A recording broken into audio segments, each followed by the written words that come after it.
This Guy's Garage. Like and subscribe. I rise to make a statement in response to the tabling of the report by the Procedure and House Affairs Committee yesterday. Before I present the 55th report of the Standing Committee on Procedure and House Affairs, entitled Speaker's Public Participation at an Ontario Liberal Party Event, I do want to take a moment to say thank you to our clerk, Mike. I would like to appreciate the hours and the speed at which our analysts, Andre, Sarah, and Isabel moved. I would like to appreciate members from all parties, including the Liberals, Conservatives, Bloc, and NDP.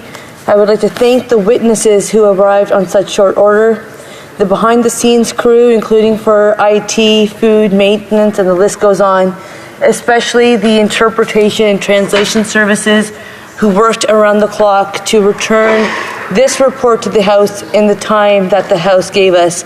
I also have to give a shout out to our team members of all teams. They were there with us every single minute of the way, not necessarily by choice, but because they had to be, and we appreciate everything that they've done.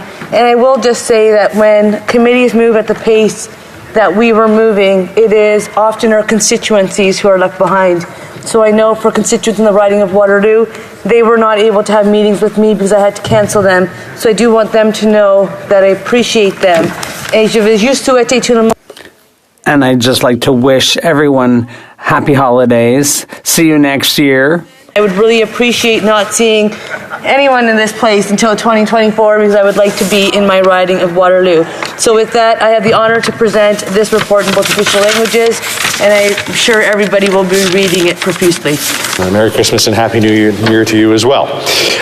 We have a dissenting opinion from the Conservatives, the Honourable Member for St. Albert, Edmonton. Thank you, Mr. Speaker. I rise to present a dissenting report from the Conservative members on the Standing Committee on Procedure and House Affairs.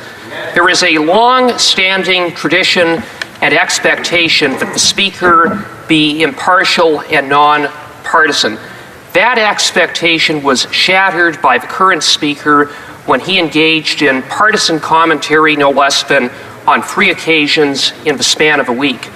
This demonstrated not only a lack of judgment, but a betrayal of the trust of all honourable members in this House.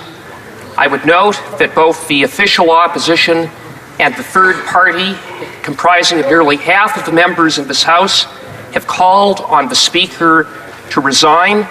I would submit that it is untenable in the circumstances that he continue in his high office.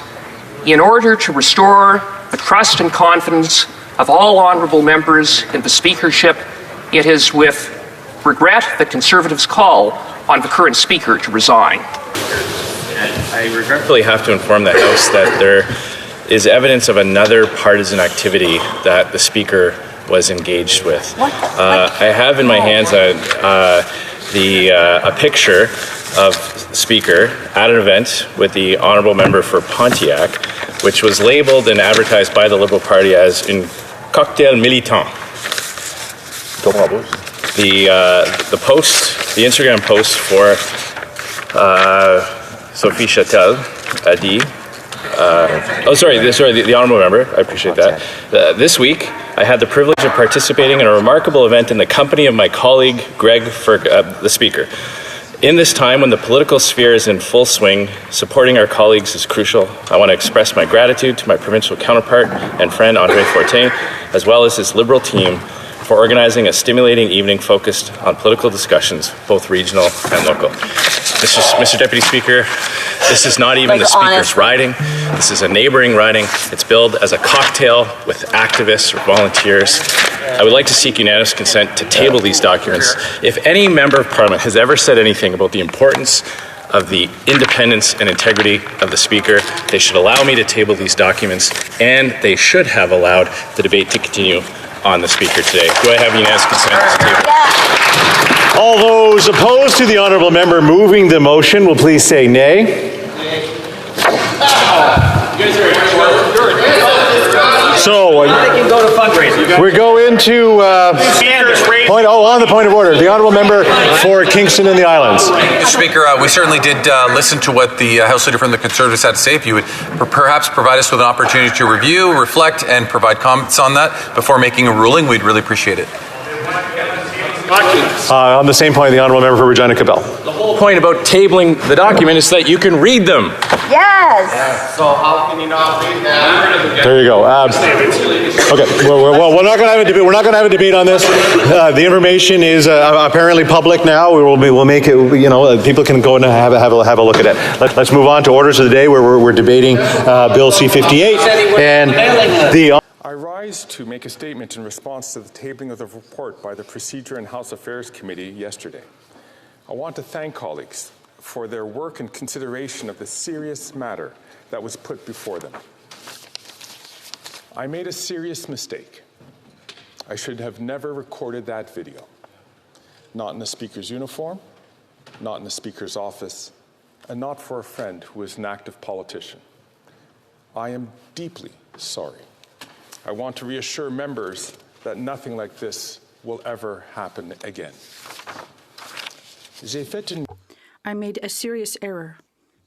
I never should have recorded that video, not in the Speaker's uniform, and not in the Speaker's office, and not for a friend who was an active politician. I apologize sincerely, and I reassure you that such a situation will never repeat itself again. My office is putting in place a more rigorous communication protocol to protect the neutral role of the Speaker. I will ensure that requests are subject to intense scrutiny and considered in consultation with the House administration under the leadership of the Clerk to ensure the utmost impartiality. I will continue to rely on the sage advice and counsel of former Speakers and parliamentary experts in Canada and in other Westminster parliaments. To those members who have generously extended me a second chance to serve as Speaker, I say thank you from the bottom of my heart. To those members who are opposed to this second chance, let me say, I can understand your point of view, and I will spare no effort to regain your trust. It is essential that the Speaker be impartial and nonpartisan in every act, every gesture, and every appearance. Sure. Responsibilities for my actions. I pledge to fulfill every measure that was recommended by the committee's report. I thank members for their attention. Merci beaucoup. Thank you.